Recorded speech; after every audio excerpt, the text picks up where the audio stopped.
মহরমটা কবে হবে, মানে যেটা হয়? মহরম বলতে আমাদের চাঁদ ওঠা আজকে 8 দিন হয়ে গেছে, হলো। আজকে দুপুরের মাধ্যম হলো, এবং আপনার আগামী কাল বাদে সামনে বৃহস্পতিবার সেদিনকে হবে আগুন মাতম।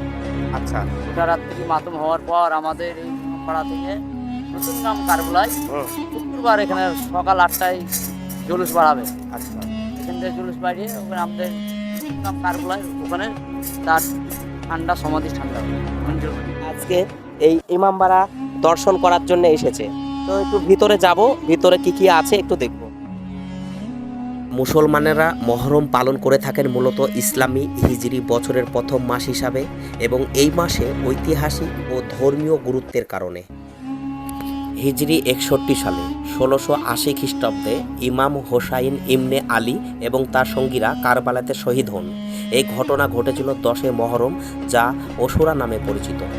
আর আপনারা দেখতে পাচ্ছেন এটা হচ্ছে ইমামবাড়ার ভিতর।